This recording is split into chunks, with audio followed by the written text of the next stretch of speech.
Infertility பார்க்கும்போது சித்தால எந்த மாதிரி ட்ரீட்மெண்ட் கொடுப்போம் அப்படின்னா, உடல் கட்டுகளை வன்மைப்படுத்தக்கூடிய மருந்துகள். உடல் கட்டுகள், உடல் தாதுக்கள் அப்படின்னு சொல்லக்கூடியது 7 இருக்கு. சாரம், செந்நீர், ஊன், கொழுப்பு, எண்பு, மூளை, சுக்கிலம், ஸ்ரோனிதம் அப்படிங்கிறது. சுக்கிலம் அப்படிங்கிறது ஸ்பெம், ஸ்ரோனிதம் அப்படிங்கிறது ஓவம். ஸோ இதை எடுத்தவுடனே ஒரு ஸ்பெம் இன்க்ரீஸ் பண்ணுறதுக்கு மெடிசன் கொடுக்கறத விட இந்த 7 உடற்கட்டுகளை வன்மைப்படுத்தினா மட்டும்தான் அதன் மூலமாக உருவாகக்கூடிய ஸ்பெம் ஆகட்டும் அல்லது கருமுட்டை ஆகட்டும் ஒரு நல்ல ஒரு வளர்ச்சியும் அதே போல் ஆரோக்கியமானதாகவும் இருக்கும். சித்த மருத்துவத்தில் எப்போவுமே நம்மளோட உணவில் நம்ம குடிக்கூடிய மெடிசனும் சரி, அதே போல் டயட்டு, இது நம்ம பத்தியம் அப்படின்னு சொல்லுவோம் சித்த மருத்துவத்தில்.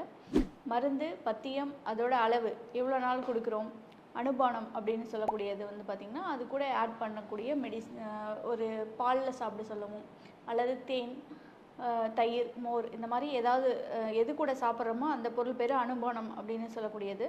ஸோ இது எல்லாமே ரொம்ப முக்கியம் சித்தா மெடிசனில். இதெல்லாம் பத்தியம் அப்படின்னு சொல்லுவோம். ஸோ சித்தா மெடிசன்ஸில் பொறுத்த வரைக்கும் குழந்தைக்காக ட்ரை பண்ணும்போது ஆண்களும் சரி பெண்களுக்கும் சரி மருந்து கொடுக்கும்போது நாங்கள் மெடிசன்ஸில் இதெல்லாம் ஃபாலோ பண்ணுவோம். உடல் கட்டுகளை வன்மைப்படுத்தக்கூடிய மருந்துகள் ஆண்களுக்கு கொடுக்கும்போது அவங்களுக்கு ஆரோக்கியமான ஒரு விந்தணுக்கள் உற்பத்தி ஆகும்.